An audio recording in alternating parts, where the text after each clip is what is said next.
The heart of American life once beat inside shopping malls. You remember it. The smell of pretzels from Auntie Anne's, neon lights bouncing off polished tiles, teens hanging by the arcade, families catching a movie on Friday night. For decades, that was the American weekend dream. But now, that dream's fading fast. Across the country, those same halls echo with silence. For lease signs cover the windows where crowds once lined up for Black Friday deals. The laughter's gone, replaced by the hum of empty air conditioning and flickering lights. This isn't just a story about stores closing. It's a story about change, about how a nation built on shopping is losing one of its greatest symbols of community and connection. Because this isn't just about business. It's about people. And the real question is, what does the death of the mall say about the future of America? The rise and fall of the American mall.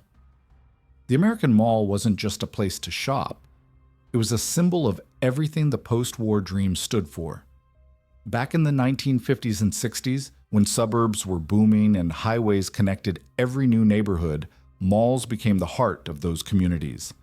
They were the modern town square, a place where families met, teenagers found freedom, and small-town America felt connected to something bigger.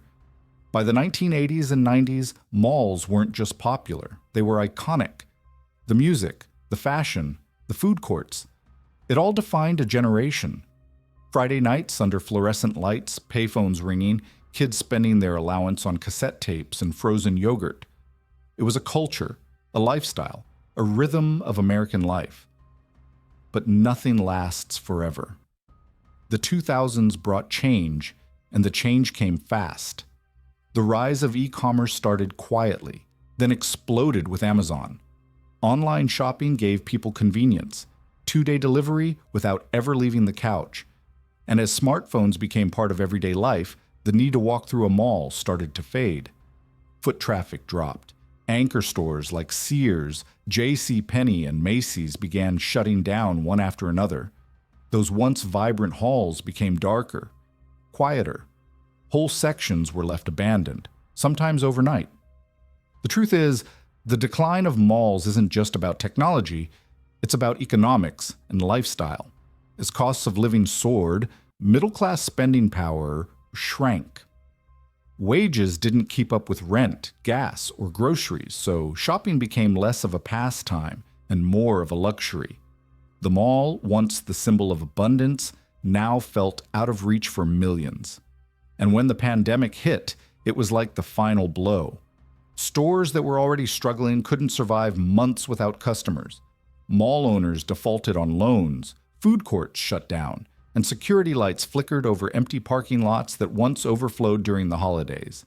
Now, across the U.S., hundreds of malls stand silent, forgotten monuments of American consumer culture.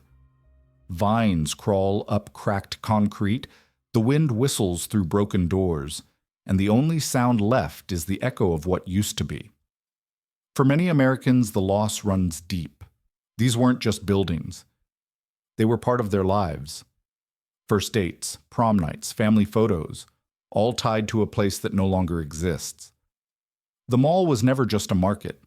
It was a memory machine. And watching it fade feels like watching a piece of America fade with it. The economic meltdown. When a mall dies, it doesn't just leave behind an empty building, it takes a whole economy down with it. For decades, malls were money machines. They generated millions in local taxes, created jobs for teenagers, moms, retirees, everyone. The stores, the maintenance crews, the food courts, all of it fed the heartbeat of the American middle class. But that heartbeat is slowing down. As inflation keeps rising, retail rents have gone through the roof. Small stores can't keep up with soaring costs. Chains that once dominated the scene, like JCPenney, Bed Bath & Beyond, and Toys R Us, are gone. The lights are off, the doors are locked, and the signs out front are fading in the sun. COVID-19 didn't start this fire, but it poured gasoline on it. When lockdowns hit, online shopping became the lifeline. And once folks got used to that convenience, they never really went back. Why drive 30 minutes to a mall when you can get the same thing at home with free delivery? That shift in mindset killed more stores than any virus ever could. The result? Retail bankruptcies skyrocketed. By 2023, America had lost over 50 major retail chains, names that once defined our weekends. Every closure meant hundreds, sometimes thousands of layoffs. And with fewer stores came fewer reasons for people to visit. One mall loses traffic, another loses tenants, and suddenly, you've got an entire economic ecosystem collapsing in slow motion. And it's not just the retailers who suffer. When malls close, city budgets bleed. Property taxes disappear. Local governments lose funding for schools, police, and public works. What used to be a lively shopping center becomes a dead zone, and that silence costs millions. In many suburban towns, malls were the biggest employers. When they go under, there's no safety net, just empty parking lots and for-lease signs flapping in the wind. And here's the harsh truth. America's middle class was the foundation of mall culture, but now that foundation is cracking. People aren't buying new clothes or gadgets like they used to. They're just trying to survive. Groceries, rent, gas. Those come first. The collapse of retail is really the collapse of spending confidence. The American dream, once sold aisle by aisle under bright mall lights, now struggles to fit in an Amazon cart. Because when the middle class can't afford to shop, the whole system begins to crumble. And that's exactly what we're witnessing. Not just empty stores, but the slow unraveling of the economic fabric that once held the country together. The cities hit hardest. Across America, you can feel the silence settling in, echoing through once busy corridors, food courts, and parking lots where life used to buzz. The retail collapse isn't hitting every city equally. Some places are getting hammered harder than others, and what's left behind feels like watching the American dream slowly flicker out. Let's take a walk through 5 cities that tell this story best. Cleveland, Ohio. Cleveland was once a working-class powerhouse, home to proud factory workers, Friday night shoppers, and bustling malls like Randall Park and Rolling Acres. Families came here not just to shop, but to connect. Now, those same malls are graveyards of broken glass and graffiti. Randall Park, once called the world's largest mall, was demolished after years of abandonment. Rolling Acres, empty since 2008, became a local legend for YouTubers exploring the ruins. It's not just the malls collapsing, it's Cleveland's economy. The city's manufacturing base shrank, population drained, and the younger folks fled south for opportunity. The result is a hollowed-out local economy, the kind where a closed mall feels like a mirror of a fading middle class. St. Louis, Missouri. St. Louis tells a tragic story of contrast. Proud old neighborhoods shadowed by abandoned retail shells. Crestwood Plaza, once filled with laughter and music, now exists only in memory and demolition dust. Northwest Plaza, gone. Jamestown Mall, gone. As crime rose and population fell, developers gave up. Many former mall sites became magnets for vandalism, drug use, or simply forgotten land. Local governments lost tax revenue. Residents lost jobs. And what was once a symbol of suburban comfort now feels like the edge of something darker. For longtime St. Louis folks, driving past these empty spaces feels personal, like watching the heartbeat of their community fade in slow motion. Phoenix, Arizona. Phoenix boomed hard, and maybe too fast. For decades, developers threw up suburban malls and outlet centers across the desert, expecting endless demand. But when interest rates spiked and inflation hit, the illusion cracked. Today, Phoenix is facing a double punch: a cooling housing market and collapsing retail demand. Places like Metro Center Mall, once a futuristic shopping paradise featured in Hollywood films, now sit abandoned, echoing the dry wind. Rising temperatures, water shortages, and overbuilt suburbs have made survival tough for small retailers. Locals now prefer air-conditioned online shopping over driving across town. It's the perfect storm: too much expansion, too little stability. Phoenix was built on the promise of growth, but now the cracks in that promise are starting to show. Chicago, Illinois. Chicago is a tale of two cities. In the downtown loop, you still see luxury stores and high-end shoppers strolling down Michigan Avenue. But just a few miles away, suburban malls are dying off fast. Harlem Irving Plaza, Lincoln Mall, and River Oaks once symbolized middle-class pride. Now, most of them are ghosts or demolition sites. Small retailers couldn't survive rising rents, theft, and declining foot traffic. Even inside the city, neighborhoods that once depended on these malls for jobs now face boarded-up windows and economic despair. The contrast between Chicago's glittering skyline and its empty malls is jarring, proof that inequality isn't just about money anymore, it's about who still has a place to gather. Atlanta, Georgia. Atlanta's skyline still shines bright. Booming tech, finance, film. But step outside the metro area and the story changes fast. Rural Georgia towns are drying up, and their malls are closing one by one. The once lively Shannon Mall in Union City, gone. North DeKalb Mall, shuttered. These spaces were once the heart of weekend life. Now they're empty lots or waiting to be converted into warehouses. Meanwhile, Atlanta's city center faces a different crisis: rising rents, overdevelopment, and growing inequality. As online shopping dominates, small shops and local chains can't keep up. Georgia's split is clear. Big cities expanding while small towns collapse. The American South's retail dream has turned into a quiet collapse that nobody saw coming, at least not this fast. What these cities show us.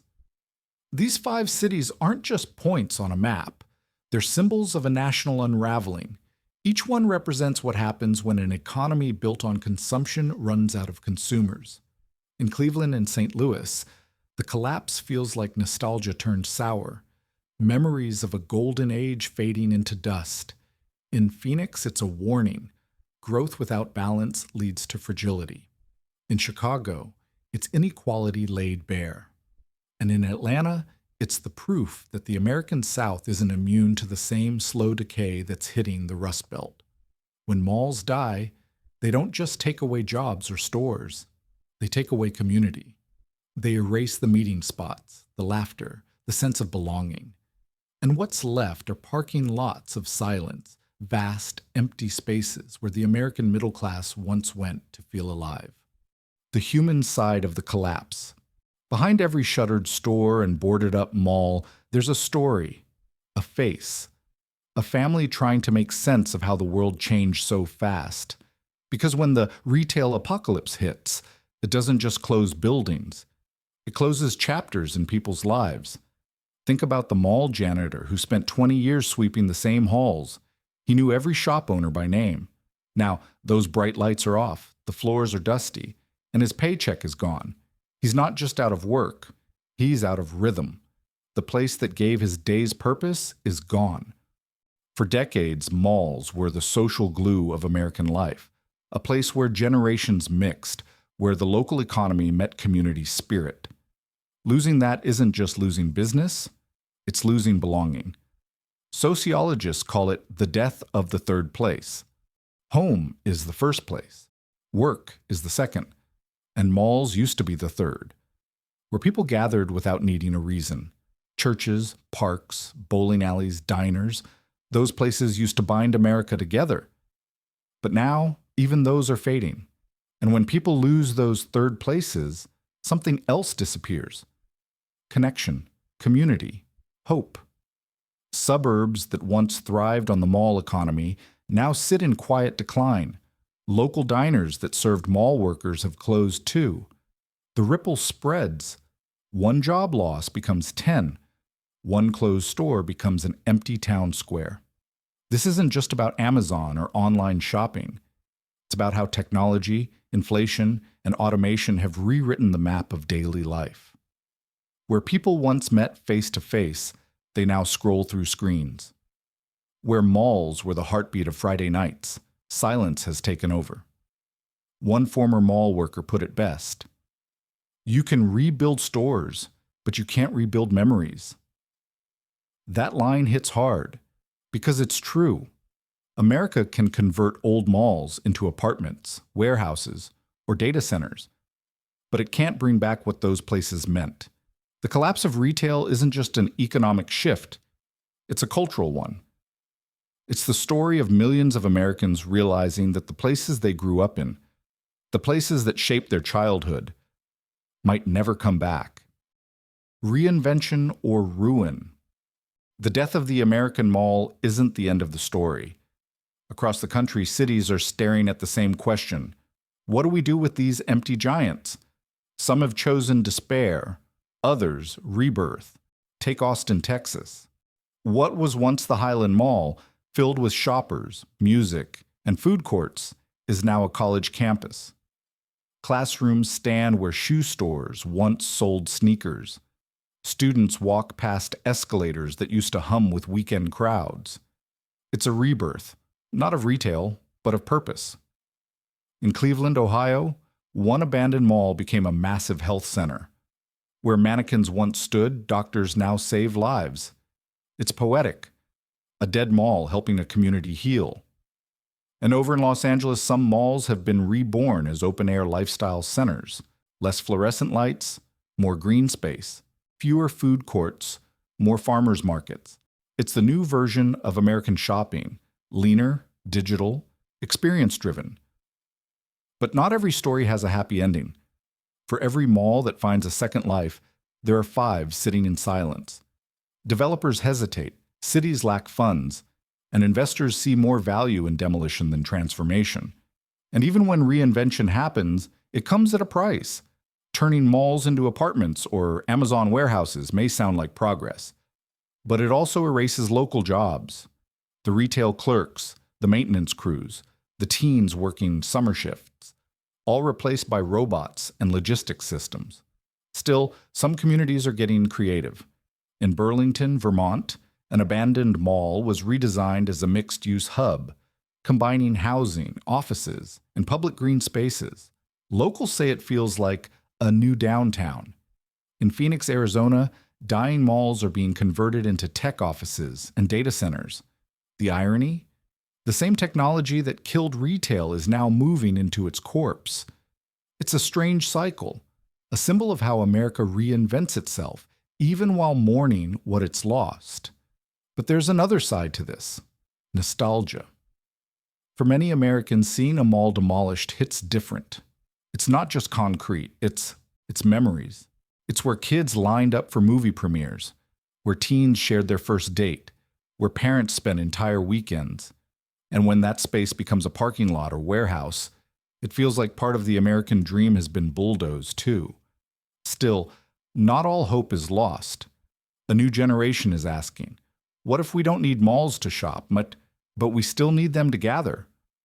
Architects and city planners are now reimagining malls as community ecosystems, places for farmers markets, indoor parks, co-working spaces, art studios, and affordable housing. The idea is simple but powerful.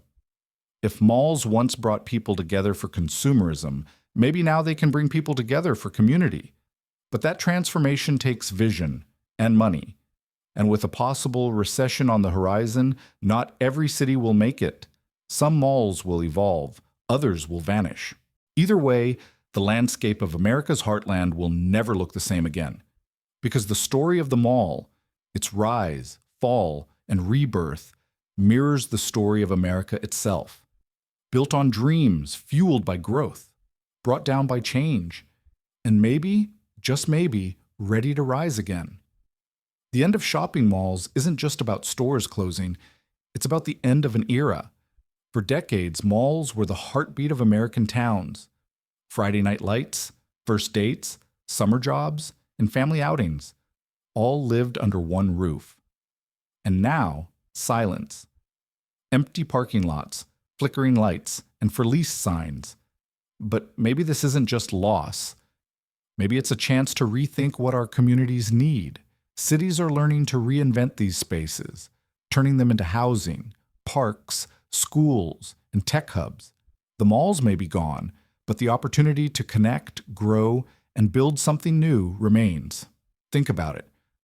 America doesn't need more stores. It needs more spaces where people can gather, share, and feel part of something bigger. That's the real lesson behind the collapse of retail. And for those of you watching, there's a story in your own town. Maybe your local mall is dead. Maybe it's fighting to survive. Drop its name in the comments. Let's see which places are disappearing and which are rising from the ashes. If you found this eye-opening, don't forget to like, share, and subscribe to Living Wise Global, your window into America's changing story. Because understanding these shifts today can help us all navigate the world of tomorrow. The mall may be fading, but the story of America? That's still being written.